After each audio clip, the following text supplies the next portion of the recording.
The USAF Secretary Frank Kendall has revealed that the military might launch a contest for the drone equivalent of the sixth-generation manned fighter as early as fiscal 2024. He was speaking at the Defense News Conference 2022 in Arlington, Virginia. According to Kendall, the Air Force is now in early conversations with industry stakeholders as it prepares an acquisition plan for a program known as Collaborative Combat Aircraft, CCA. The CCA program would field one or more unmanned aircraft types as a component of the service's next-generation air dominance, NGAD family of systems. "We have to go obtain money from Congress to achieve this," he stated during the Defense News Conference.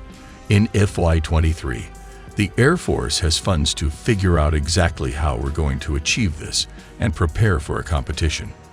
"I would expect the competition to occur in FY24, Kendall added. Earlier in August, Kendall had detailed a concept of 5 or 6 CCAs to pair with a fighter. It is crucial to note that the Air Force Chief C.Q. Brown has also updated his position, indicating that the military was looking at other air and ground-based platforms to handle these CCAs, and it would not be an exclusive adjunct to the NGAD, as previously stated. Brown said the service considered CTAs being commanded from F-35s, from a seat on the E-7 Wedgetail, which is planned to replace the E-3 AWACS, or from a KC-46 tanker, as well as ground stations. Like the NGAD manned aircraft, there would be few facts about the faithful Wingman drone program in the public realm, Kendall noted. "It's going to be a black program. It's still going to be classified," he remarked. "We don't want to expose what we're doing." The USAF has not formally disclosed the function of uncrewed aircraft under the NGAD family of systems. However, it is intended to carry out wide-ranging operations concentrating on intelligence, reconnaissance, and surveillance (IRS) tasks. In a talk with Mitchell Institute of Aerospace Studies earlier this year, USAF Pacific Commander General Kenneth Wilsbach presented a case for autonomous unmanned aircraft. The CCAs might be employed for penetrating strike missions over the mainland of China. What do we know about the NGAD drone system? At the conference, Kendall discussed how the Air Force may set up the program and which firms are most probable adversaries in the competition. The 3 aerospace primes, Boeing, Lockheed Martin, and Northrop Grumman, might be anticipated to compete to produce the manned 6th-generation fighter that will serve as the core of the NGAD family of technologies. Kendall stated, "We are talking to several industry partners currently working with the NGAD program." In August, the USAF awarded General Electric, GE Aviation, Pratt & Whitney, P&W, Boeing, Lockheed Martin, and Northrop Grumman, each an indefinite delivery, indefinite quantity contract for the prototype phase of the Next Generation Adaptive Propulsion (NGAP) program.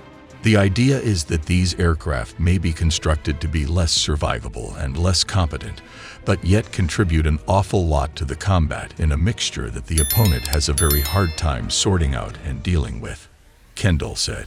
"You may even purposely sacrifice some of them to draw fire, if you want, to make the adversary disclose itself." The Air Force wants drones to cost no more than half as much as an F-35, making the most costly CTAs roughly $40 million.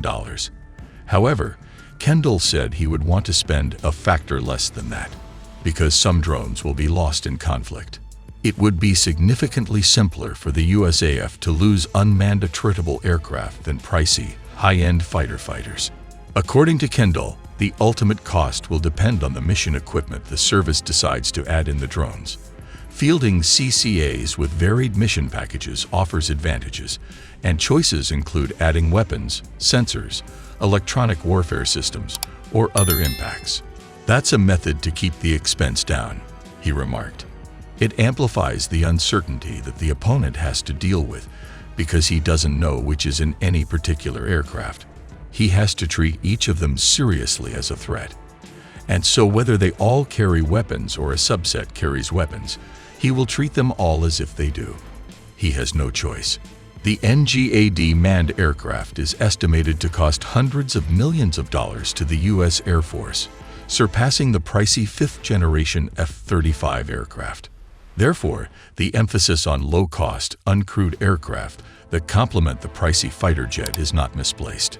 The Air Force must take efforts to start learning how to utilize combat drones alongside fighter aircraft as it develops CCAs, Kendall said.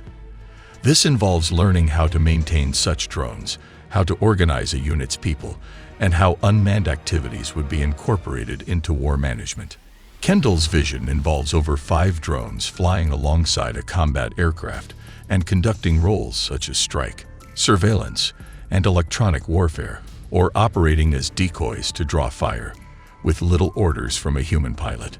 During a news event in Canberra in late August, Kendall disclosed, "Incidentally, one of the drones is currently in the United States, with Boeing seeing a chance to pitch it to the service as part of future advanced drone programs."